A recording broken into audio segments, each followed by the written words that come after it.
continuación.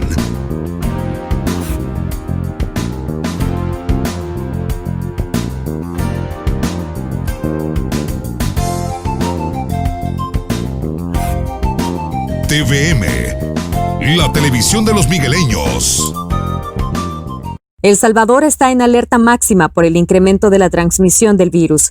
Todos tenemos que estar en casa. Es la única forma de detener el virus. El siguiente programa es clasificación C, para mayores de 15 años. Dirección de Espectáculos Públicos, Radio y Televisión. Ministerio de Gobernación.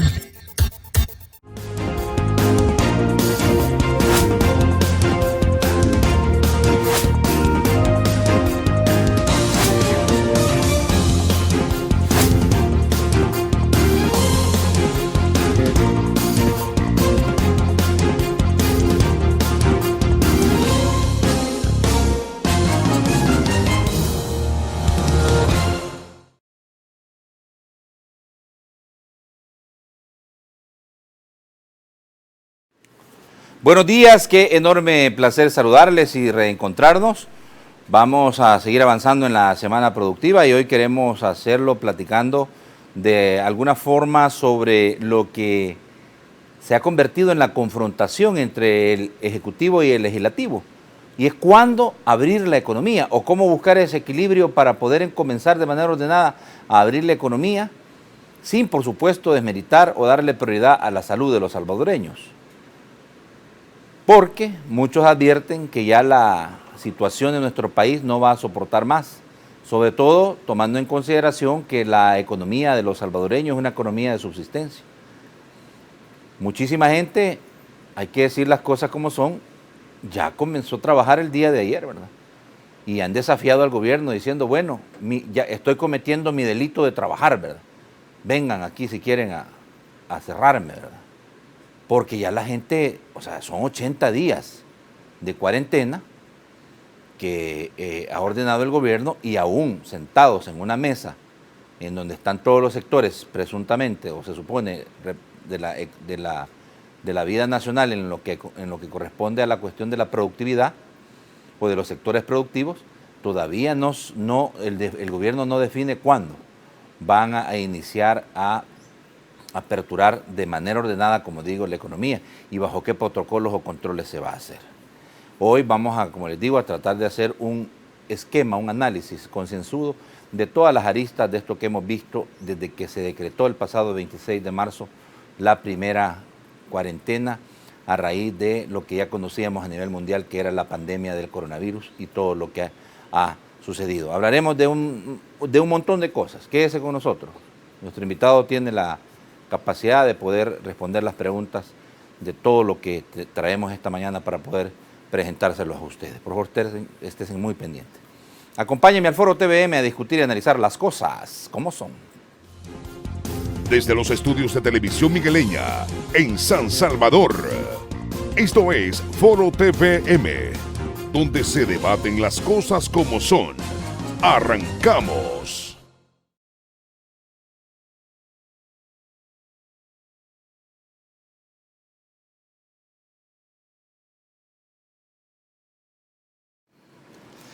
Bueno, hoy es martes 9 de junio del año 2020 y son las 6:37.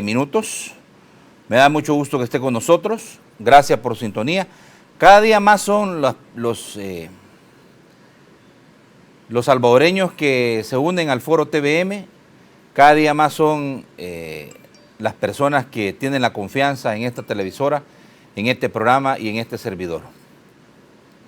Lo único que no me hacen caso, vean, no hacen uso responsable del segmento de opinión ciudadana.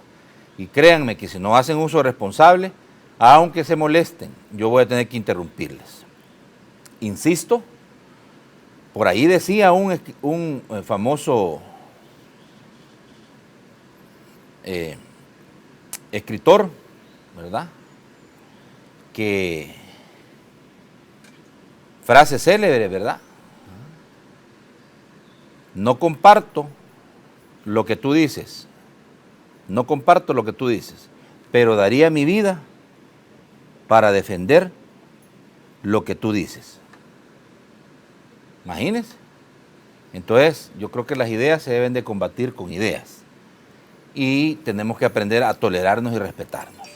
Este programa de opinión no es para despotricar, para insultar, para ofender, no. Es para construir país, construir patria. Podemos, claro está, desahogarnos, porque el segmento de opinión ciudadana para eso es, pero no podemos entrar en ese dilema, ¿verdad? En el sentido de no se puede. Por favor, ordenémonos y tenemos que tener esa madurez, ¿verdad? Ese componente de educación, de responsabilidad. Eso que nos enseñaron en los primeros años de nuestra vida educativa, respeto, ¿verdad? Entonces hay que ponernos, por favor, las barbas en remojo, ¿verdad? Gracias. Yo sé que me entienden, así que por favorcito, ¿verdad? Les pido que nos pongamos avispas con eso, ¿verdad? Bueno, aquí está con nosotros, me da mucho gusto porque lo convencí que viniera, ¿verdad? El doctor me cuesta porque no, pues sí, usted cuando ya está en el retiro, ¿verdad? Pero es un trabajador incansable, el doctor siempre anda trabajando, es la verdad. Eso es paja que esté retirado.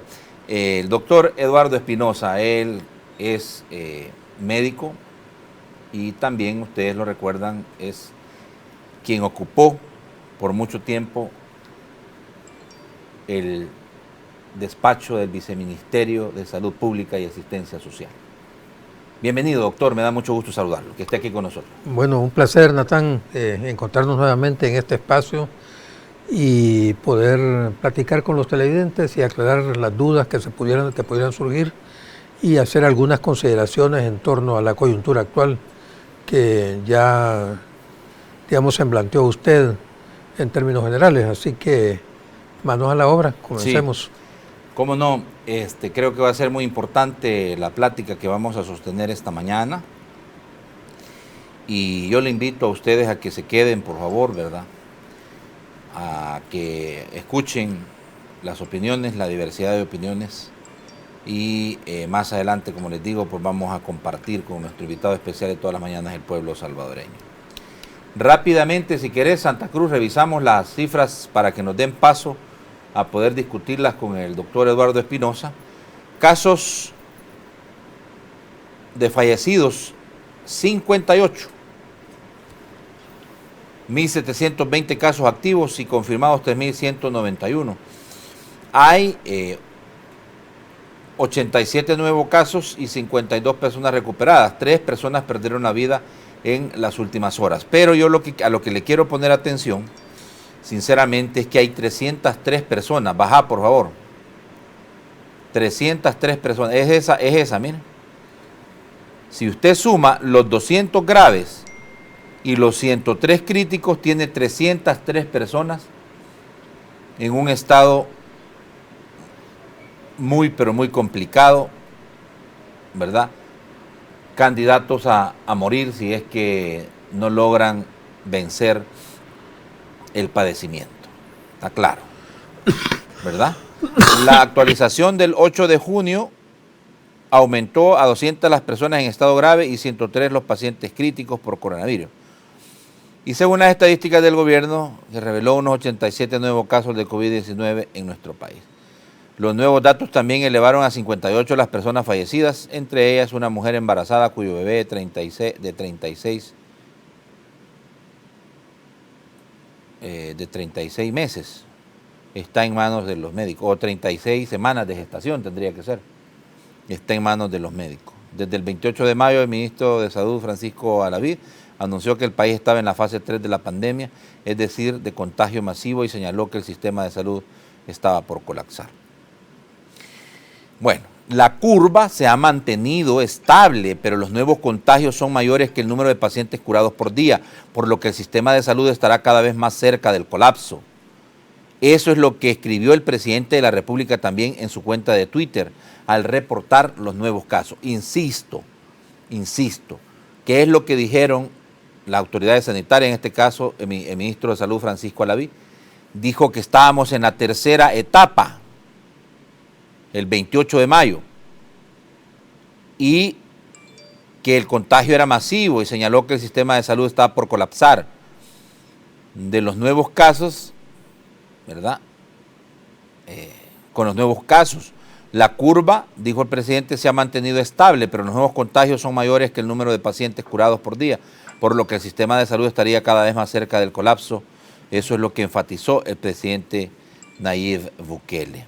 Bueno, primer punto, quizás, doctor, antes que ya estamos en la transmisión en Facebook Live, ¿verdad, Santa? Ya estamos en la transmisión en Facebook Live, por favor, compartan y comenten. Y más adelante, como les decía, 2263-2608. 2608. Bueno, primer punto, doctor, desde el punto de vista de los protocolos sanitarios, en el tema de lo que es una pandemia, ¿qué elementos son los que debemos de tomar en consideración para poder declarar, por ejemplo, lo que el 28 de mayo dijo el ministro Francisco Alaví, que estábamos en una etapa 3, ya de contagio masivo y con el sistema de salud a punto de colapsar? Bueno, básicamente, Natán, lo que marca, digamos, el cambio en la fase es la súbita elevación de los casos, súbita y acelerada elevación de los casos que se están presentando, ¿verdad? Y aquí hay un primer contraste, porque, digamos, dado que el país decretó muy tempranamente el inicio de la cuarentena y de las medidas de aislamiento, eso tenía un doble objetivo. En primera instancia, digamos, generar un espacio suficiente como para que el sistema de salud pudiera, digamos, prepararse y superar o al menos elevar el umbral en el cual el sistema podía colapsar, dada, digamos, la inminencia de que se iba a tener una cantidad bastante considerable de casos. Sin embargo, eso no lo hemos apreciado. No lo hemos apreciado primero porque no ha habido digamos, consideraciones adecuadas como para preparar el sistema. No disponemos del hospital provisional de que tanto se habló, que iba a ser el más grande de Latinoamérica. El CIFCO. Sí, no hay, no están disponibles. No está listo, no está listo. No se ha incrementado significativamente las camas de UCI, ¿verdad? Ni tampoco se ha contratado al personal que se va a requerir, que ya se está requiriendo, para poder, digamos, sostener toda esa avalancha de pacientes que se han tenido. Entonces, y eso a pesar, Natán, de que los datos que se están dando, a mi juicio, son con un subregistro muy importante, ¿verdad? ¿Y qué significa el hecho de que se hable de un subregistro, o usted plantee que existe un subregistro? Bueno, mire, hay evidencias, ¿verdad? Por ejemplo, usted puede ver la relación entre el número de muertes y el número de casos, ¿verdad? No concuerdan. No concuerdan, no cuadran, ¿verdad? Son muy pocos los números de fallecidos. Fíjese, le voy a plantear esto. Podríamos nosotros comparar con Estados Unidos, o con China, o con Reino Unido, ¿verdad? O con algunos de los países nórdicos, pero no es adecuado porque ahí hay otras condiciones de salud, otras condiciones de sistema. Entonces, comparémonos con alguien que tiene una situación similar a la nuestra en términos de configuración poblacional, ¿verdad? Y capacidad, digamos, ubicación geográfica, poblacional, etcétera. Estoy hablando de Costa Rica, que también tuvo un periodo de cuarentena y de aislamiento muy similar. Por cierto, que el presidente hizo un comentario crítico del tema de que Costa Rica, dijo, no había hecho pruebas, la cantidad de pruebas necesarias, y que por eso es que no le salían los casos. Y precisamente por eso, porque Costa Rica a diferencia de lo que sucede aquí, que las pruebas se manejan con una total opacidad, con una falta absoluta de transparencia, sin notificar ni siquiera a los dueños de los datos, que son las personas que han dado su sangre o su saliva o sus líquidos vitales para que se haga el análisis, ni siquiera ellos conocen los resultados de sus pruebas. Pero aparte de esto, usted puede ver, por ejemplo, Costa Rica tiene 11 muertes para 1.342 casos el día de ayer. Y nosotros teníamos... ¿Actualizada esa cifra? Sí, para el día de ayer. Y nosotros el día de ayer teníamos 56 muertes contra 3.104 casos. Es decir, Costa Rica tenía 122 casos detectados, comprobados por cada muerte, y nosotros teníamos 55 casos comprobados por cada muerte. Entonces, esto no cuadra, no cuadra. Si nosotros tuviéramos el mismo número de... Porque aquí, ¿qué es lo que está pasando, verdad? Si nosotros hubiéramos actuado, digamos, con la misma efectividad con que lo ha hecho Costa Rica, no deberíamos tener 56 muertes, sino que 25 muertes, ¿verdad? O al revés, si nosotros tuviéramos 56 muertes, deberíamos tener no 3.000 casos, sino que 6.000 casos detectados. En cualquiera de los dos casos, nuestra manera, ¿verdad? La manera en que el país, la manera en que el sistema se ha organizado para enfrentar la pandemia, la manera en que se ha diseñado las políticas para enfrentar la pandemia, se evidencia que son equivocadas, porque o estamos atendiendo mal a los pacientes y tenemos por eso el doble de muertes que lo deberíamos de tener, o nuestro sistema de detección, donde las pruebas son un factor fundamental, no está operando adecuadamente y se están haciendo las pruebas sin un diseño científico adecuado, no están aportando los datos necesarios para que se puedan tomar decisiones, para que nos den una visión de lo que sucede a nivel nacional, de dónde circula el virus, dónde circula más, dónde hay que concentrar recursos, qué medidas hay que tomar, y por eso tenemos ese tan pequeño número de detectados, ¿verdad? Entonces, pero en cualquiera de los dos casos solo hay esas dos posibilidades, no hay más, ¿verdad? O estamos tratando mal a la gente y por eso tenemos esa cantidad enorme de muertes que no es compatible con los casos que se han detectado, o tenemos ese número de muertes, pero no se están detectando los casos suficientes en esa cuestión. Hay varias cuestiones, ¿verdad?, que aportan a esto y que dan luces sobre, que alumbran o que apuntan al subregistro. Fíjese, por ejemplo, hace aproximadamente 15 días circuló en las redes, usted debe haberlo visto, un video donde iba saliendo un convoy con 6 cadáveres del Hospital Rosales, todos atribuibles a COVID. Pero ese día solo se reportaron 3 muertes. ¿Qué pasó con los otros 3? ¿Verdad? Tenemos 56 muertes reconocidas oficialmente y el alcalde Mason dice que ha enterrado 150 muertes, ¿verdad?, solo de COVID, ¿verdad? Entonces no hay todas estas cuestiones, además de la inmensa cantidad de gente que proviene de los centros de contagio, de los centros de contención, sí, ¿verdad? Toda esa inmensa cantidad de gente a la cual se le ha tomado a muchos de ellos pruebas que no saben los resultados de las pruebas. ¿Por qué no se comunican los resultados de las pruebas? ¿Por qué se compartimenta? ¿Por qué se hace privada esa, o por qué se compartimenta esa información y no se hace pública para que otras instancias técnicas, como ya lo ha hecho el Colegio Médico, como lo ha pedido la Universidad de El Salvador, como lo ha pedido la UCA, que se abra las estadísticas a consideración de la población para que otras voces puedan aportar también y proponer políticas diferentes o medidas más adecuadas para enfrentar la epidemia? Entonces, lo más seguro, Natán, es que tengamos un subregistro importante.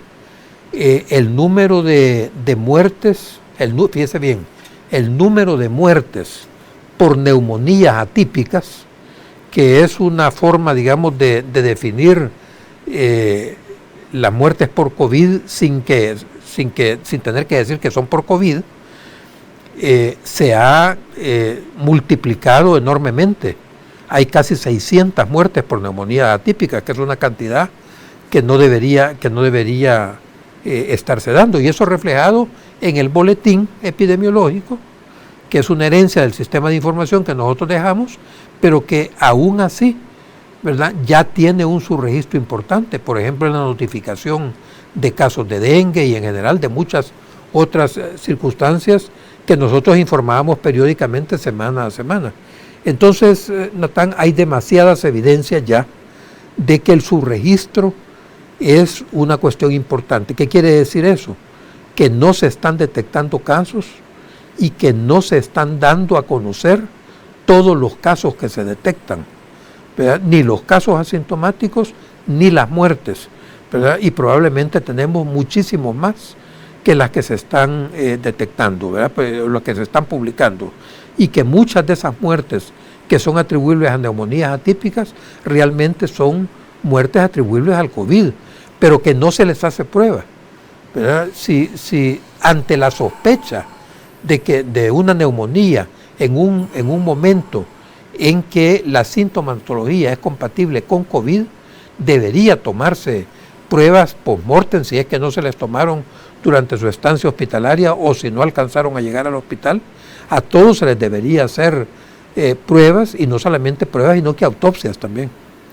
Doctor, mire, desde cualquier punto de vista resulta un poco intrigante y también preocupante lo que usted plantea, porque, y yo voy a insistir en esto, el presidente cuestionó a Costa Rica, usted vio en una cadena nacional. Con mucha vergüenza para el país. La cuestionó diciendo, bueno, Costa Rica tiene pocos casos porque ellos no han hecho la cantidad de pruebas necesarias. No, al contrario. Y comparó las pruebas que habíamos hecho en el país con las pruebas que habían hecho ellos. Entonces, digo, por lo que usted habla de ese subregistro, evidentemente, doctor, debe de existir un subregistro.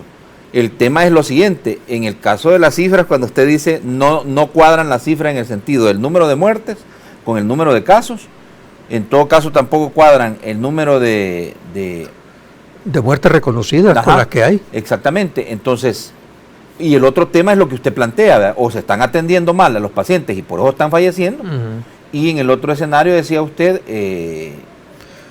o no se está registrando los suficientes casos que justifiquen el número de muertes que tenemos. En cualquiera de los escenarios, pues debemos de entender una cosa, ¿verdad? Y aquí es donde quiero que entremos, porque usted fue autoridad sanitaria en la última década pasada. Sí. El presidente, usted creo es testigo, ha dicho de que el sistema sanitario nacional no estaba preparado para poder enfrentar esta situación. Inclusive dijo que se había encontrado un sistema deplorable y colapsado, con apenas 30 camas UCI, y que en los primeros meses de su gestión había logrado incrementar ese número de camas para poder enfrentar esta pandemia a 100 con todos las remodelaciones y los nuevos hospitales que se habían generado. Entonces, entender un poco la dinámica sobre la relación entre lo que usted plantea con los reclamos que se han hecho de que el sistema de sanitario salvadoreño no estaba listo para poder enfrentar esto. Sí. Vea, Natán, esta es una cuestión, digamos, que tiene varias aristas. Cuando nosotros llegamos al Ministerio de Salud en el 2009, nosotros hicimos una denuncia basada en un estudio sistemático de las condiciones en que habíamos encontrado el Ministerio de Salud, ¿verdad? Y lo comunicamos a la población. Y eso fue la base para identificar cuáles eran los rubros en los que se debería invertir en términos de infraestructura, en términos de personal, en términos de equipamiento, para fortalecer el sistema de salud, ¿verdad? Entonces, se hizo una inversión importante, ¿verdad?, que contrasta con muchas de las cosas que el presidente ha dicho, creo yo, con bastante irresponsabilidad para el cargo que ostenta.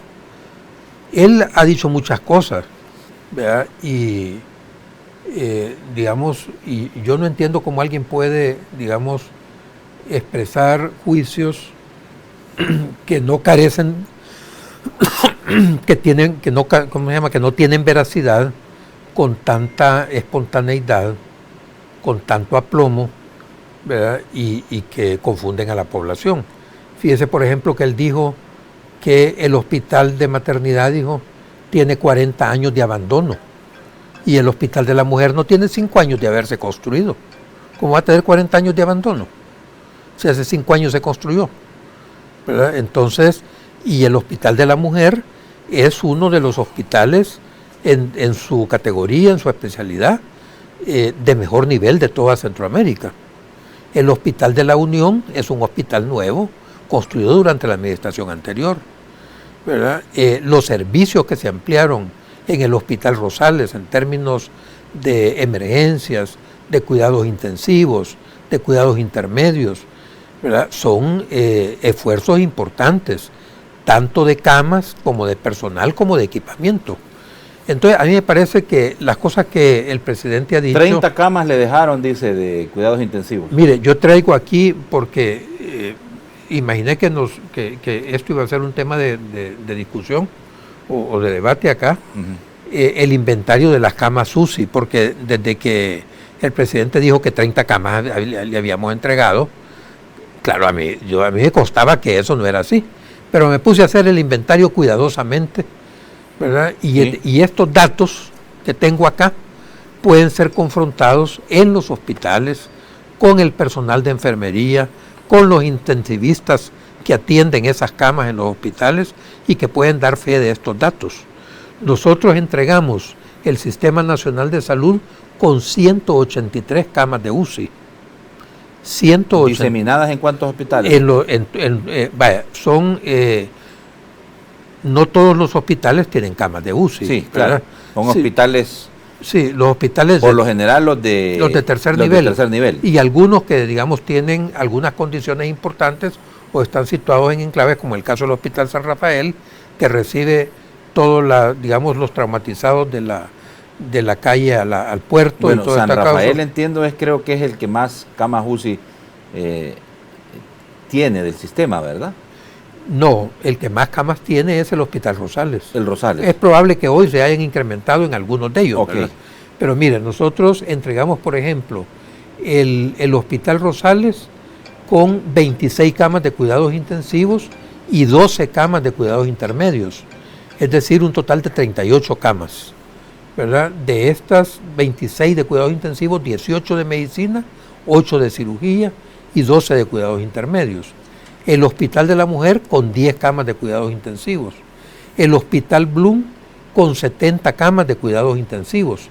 22 camas de cuidados intensivos pediátricos y 32 camas de cuidados intensivos neonatales. Y 16 camas más de cuidados intermedios, 6 pediátricas y 10 neonatales, para un total de 70 camas en el Bloom. San Miguel, el Hospital de San Miguel se entregó con 5 camas de cuidados intensivos. El Hospital San Rafael con 6 camas de cuidados intensivos y 4 camas de cuidados intermedios, para un total de 10 camas. El Santa Ana se entregó con 5 camas de cuidados intensivos. Y a esto debe usted sumar, bueno, en total, digamos, solo en el Ministerio de Salud habían 68 camas de cuidados intensivos, a los que se deben sumar las camas del Seguro Social. ¿Sabe por qué le que son en el Seguro Social 25 camas de cuidados intensivos y 20 camas de cuidados intermedios, que son 70 camas en total, ¿verdad? Son 45 camas, perdón, que si la suma con las 68 camas de adultos y las 70 pediátricas hacen el gran total de 183 camas de cuidados intensivos en el sistema, sin contar las del área militar, que creo que son 2 camas. El Comando de Sanidad Militar tiene, creo que son 2 camas, no estoy muy seguro de eso. Y nada más, no hay otra. Sí. ¿Sabe por qué le pregunté el tema de lo que ha insistido el presidente de la República cada vez que puede, sobre que el sistema de salud fue ellos lo recibieron colapsado y completamente en el abandono. Porque estoy tratando de buscar una relación en lo que usted plantea sobre el por qué es que no cuadran las cifras entre los fallecidos, Sí. ¿verdad? Sí. Y una respuesta debe de tener, pues, ¿verdad? En el sentido de que entonces el sistema en realidad no tiene la capacidad para poder atender. Imagínense estos otros 200, vaya, estos 200 que están diciendo, estos 300 que están diciendo ahí, vaya, 100 están en estado crítico. Si están en estado crítico, por el protocolo que se establece, deberían estar en unidades de cuidados intensivos. Sí, no exactamente todos, ¿verdad? Pero sí una buena cantidad debería Ajá. estar ahí, ¿verdad? Se calcula que un 5% de todos los casos, ¿verdad? Van a necesitar cuidados intensivos, ¿verdad? Y aproximadamente un 10% adicional van a necesitar algún tipo de hospitalización, no necesariamente cuidados intensivos. Pero acá lo importante, Natán, es que no se aprovechó la ventana de oportunidad que dio una cuarentena tan prolongada.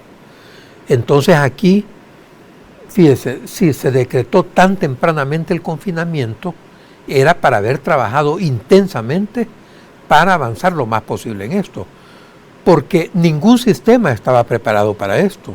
Los italianos no estaban preparados, los chinos no estaban preparados para enfrentar una epidemia como esto, los Estados Unidos tampoco, muchos países desarrollados, ya no digamos los subdesarrollados, ¿verdad? Pero eso significaba que había que hacer un esfuerzo importante para prepararse y poder enfrentar la pandemia. Pero acá se confinó a la gente, se le quitó sus medios de subsistencia, ¿verdad? Y no se ocupó el espacio para fortalecer el sistema público, que era, digamos, la alternativa que es la que ha demostrado que responde a las epidemias. El sistema privado no puede hacerlo. Por eso es que Estados Unidos ha tenido tantos muertos en comparación con otros países desarrollados, porque todo su sistema es privado. Entonces no hay manera ahí de poder aplicar medidas de salud pública que resuelvan la situación, ¿verdad? Entonces, la alternativa, sobre todo para los países públicos, es tener sistemas públicos fuertes, únicos, financiados por impuestos generales, gratuitos y debidamente dotados de personal y de insumos. Y esa es la salida y es lo que se debió haber trabajado. Pero aquí, ¿qué pasó? Nomás llega este gobierno, empezó a desmantelar el primer nivel de atención, que es donde va a llegar el 85% de los casos de COVID, ¿verdad? Los que tienen sintomatología. Porque otra cosa que no ha aprovechado el gobierno, no solamente no se preparó, sino que tampoco no ha aprovechado los avances de la ciencia sobre el conocimiento que se ha obtenido en la pandemia. Por ejemplo, hoy se sabe más, ¿verdad? Hoy se sabe más cuál es la fisiopatología de la enfermedad, por qué es que se mueren los pacientes. Que eso no se sabía en forma inmediata. Cuando los chinos empezaron, no se sabía qué era lo que pasaba. Hoy sí ya se sabe, ¿verdad? Que hay un proceso inflamatorio que se ha descrito como una tormenta de citoquinas. Las citoquinas son unas, digamos, sustancias que se desencadenan y que activan el proceso inflamatorio. Entonces lo que hay es una reacción inflamatoria exagerada, ¿verdad? Que genera que la sangre se coagule en el interior de los vasos sanguíneos, ¿verdad? Entonces hoy, más tempranamente que cuando empezaron los chinos, cuando empezaron los italianos, hoy más tempranamente se puede hacer un tratamiento. Se puede hacer un tratamiento, de dar un tratamiento antiinflamatorio agresivo y un tratamiento anticoagulante preventivo para evitar que tantos pacientes lleguen a las situaciones en las que estamos. Bueno, eso es lo que está proponiendo una doctora en este momento. Sí, pero eso ya se sabe desde hace más de un mes, ¿verdad? Ya no, pero es que ella lo ha estado proponiendo desde hace ratos. Sí, pero ¿Ya sabe de quién estoy hablando? Sí. De la doctora Patricia. Sí, yo... Se me va el nombre, pero va, ¿cómo se llama esa doctora vos? Barrientos, doctora Barrientos. Pero ella no ha señalado la cuestión de la coagulación. No, ella ha señalado la inflamación. Sí, pero lo que hay, ¿verdad? Es se llama coagulación intravascular, porque es al interior de los vasos.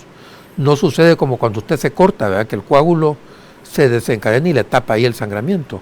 Ahí hay una coagulación sin que haya una lesión en el vaso. La sangre se coagula adentro, pero es una coagulación intravascular. diseminada, porque es generalizada, pero con mayor énfasis en la parte que se inflama, que es el pulmón. Exacto. Entonces el ventilador no tiene el efecto que se ha estado persiguiendo. De hecho, en Italia... O sea que ventilar a la gente...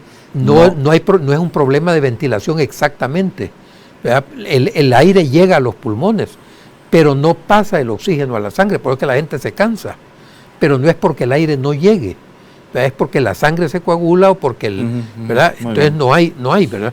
Entonces, ¿qué es lo que hay que resolver? El problema inflamatorio y el problema de la coagulación. Eso es exactamente lo que nos pasó con el dengue hemorrágico, ¿verdad? El dengue hemorrágico no es que el niño que se daba en los niños menores de 9 años, ¿verdad? Era un problema también de una reacción hiperinmune. El sistema inmunológico reaccionaba más activamente y la sangre se coagulaba hasta que no se dio cuenta. La ciencia, digamos, no descubrió esa cuestión.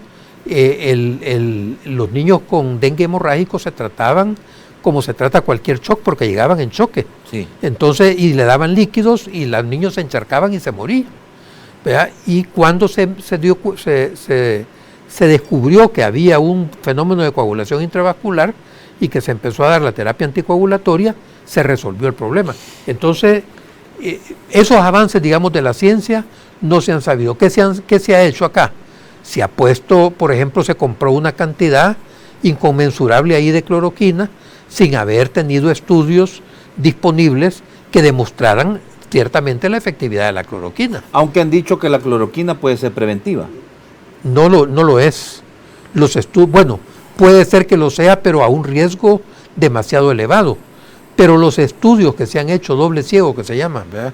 Que son los estudios que tienen validez, ¿verdad? Han demostrado que el uso de la cloroquina no reduce significativamente la mortalidad. Al contrario, da problemas de arritmias cardíacas y una serie de cuestiones que desaconsejan el implementar eso ahí. Doctor, escuchándole esta radiografía que usted hace, me cuesta tratar de llegar al hecho de que se esté improvisando o que no se esté trabajando adecuadamente en el establecimiento de lo que puede ser. Claro, yo no soy clínico, ¿verdad?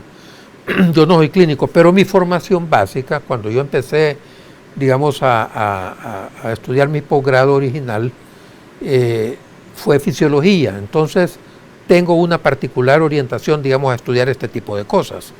Después, mis prioridades durante el conflicto y todo eso cambiaron a la salud pública, pero siempre guarda uno una afición, digamos, y mantiene esta cuestión. Eso, digamos, para explicar un poco por qué estudio y entiendo, digamos, un tanto mejor estas cuestiones. Pero yo no soy clínico. Pero lo que sí es evidente, Natán, es que acá en el país no se tuvieron las políticas. ¿Qué políticas? El Colegio Médico estuvo ofreciendo sus servicios y fueron rechazados, ¿verdad? Entonces, ¿y dónde está, digamos, la gente con la capacidad clínica que concentra, digamos, la gente que tiene la mayor experiencia en el tratamiento de la enfermedad? En la parte gremial, de la gente ¿y por qué no les escucharon? ¿Verdad? Entonces, allí hay una política que no funcionó. Una ventana de oportunidad que se tuvo que no se aprovechó. Pero así como eso, tampoco se ha aprovechado la fortaleza que significaba el hecho de que se hubieran desplazado los equipos comunitarios de salud y que se hubieran más que triplicado las unidades de salud que existían en 2009 con respecto a las que se entregaron en 2019. Nosotros encontramos 300 unidades de salud y hemos devuelto con 700 unidades de salud del sistema. Entonces, que venga el presidente a decir que el sistema estaba hecho una desgracia, me parece a mí que es no solo es un insulto, ¿verdad?, sino que es una mentira de proporciones enormes. Ahora, doctor, me quiero ir a la pausa, pero siguiendo con el hilo de esto que nos ha planteado usted, porque aquí hay una cosa que es importante, es que las proyecciones gubernamentales, ¿se acuerda usted de aquella cadena nacional? Yo lo invité a un programa en la ISKL, estuvo vía Skype usted después de una cadena del presidente, donde planteó el presidente las tendencias estadísticas de comparativas entre unos países en otros, porque no se cumplieron. Pero el gobierno insiste en que no se cumplieron porque se tomaron las medidas adecuadas con anterioridad. Pero usted dijo que era imposible que esas cifras se llegaran a dar en nuestro país. Entonces, yo quisiera entender esto, porque de todas maneras, a pesar de que estamos con una cantidad importante de personas que están en estado crítico y que pues son candidatos a perder la batalla con la muerte, hay 100 personas que usted vio ahí que están en un estado muy crítico y hay otras 200, 103 en crítico y hay 200 que están en estado muy grave. Entonces, a pesar de todo eso, esas estadísticas no se cumplieron. ¿De cuál es la percepción suya del por qué esas estadísticas nunca pegaron tal como el presidente decía? Porque aquí se hablaba de una cantidad importante de gente que podía morir si es que no se tomaban las medidas adecuadas. Y yo quisiera también dejarle planteado que hablemos del Sistema Nacional de Protección Civil y lo importante que es para poder enfrentar, o lo importante que es tenerlo, porque ustedes potenciaron mucho eso durante la gestión que realizaron. Entonces, para poder enfrentar no solo emergencias por fenómenos naturales, terremotos, inundaciones, sino este tipo de cosas, doctor, para como pudiesen servir para poder ser más efectivo en la atención de la ciudadanía y sobre todo en salvar vidas, ¿verdad? Para poder seguir conversando con el doctor Eduardo Espinosa. Vámonos a las 7:15 de la mañana a la pausa comercial, ya regresamos.